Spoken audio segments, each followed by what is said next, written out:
One of the reasons that I was really keen that we had a Cambridge Maths event at this time of the year is because one of the people who really was the instigation behind the Cambridge Maths initiative is about to retire, and that's Simon Lebus, who is the Group Chief Executive of Cambridge Assessment.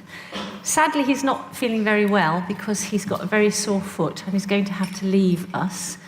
But I didn't want him to go without marking, I think, the appreciation of the Cambridge Maths team and certainly personally myself. It's no mean feat to get agreement, as those of you who are in universities know, between departments of universities. And here we have a project, a university project set up by the University of Cambridge in the sense of Cambridge Assessment, CUP, and the Maths and the Education faculties.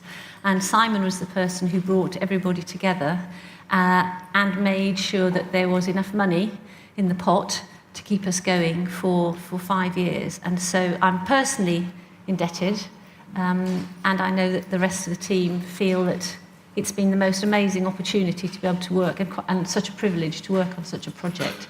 So on behalf of us all, because I know you appreciated the day, I'd like to offer Simon to say 1 or 2 words, and then he's going to nip out and go home.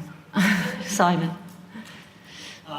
Thanks very much, Lynn, and I'm conscious I've got 26 days left in full employment, and so I'm beginning to get used to a few sort of valedictory remarks here and there. But I well remember having lunch with Lynn in about 2012, initially to discuss this concept.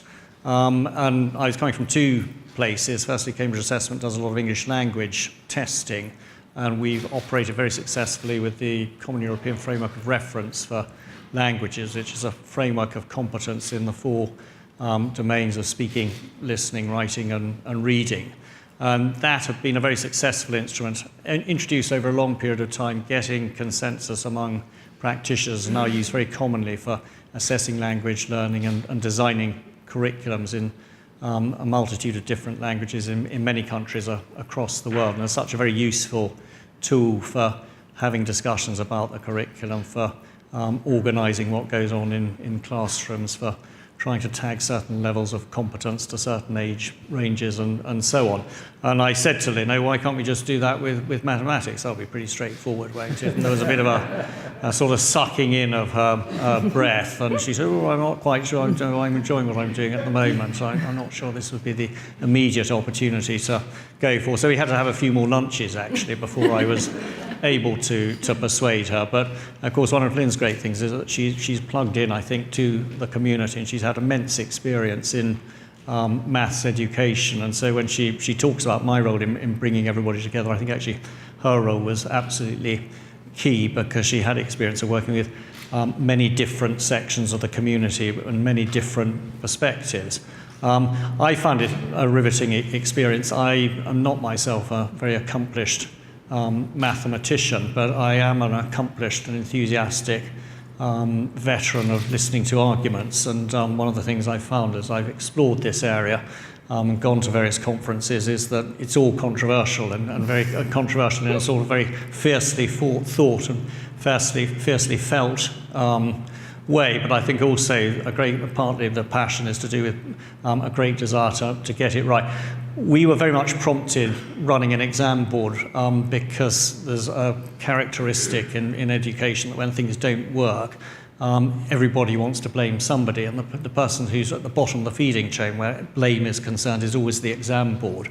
So as an exam board, we were frustrated with the fact that it was very hard to get a steer from universities or employers when they said, maths capability is not up to scratch. What did they actually mean? How could they unpack that, and how therefore could we respond in a practical way by designing the right syllabuses and the right assessment? So I think it's a really important task that we're all engaged in. I'm afraid I arrived a bit late because of my foot, and I'm going early, but in the session I attended, I noticed there is still a certain divergence of view about matters.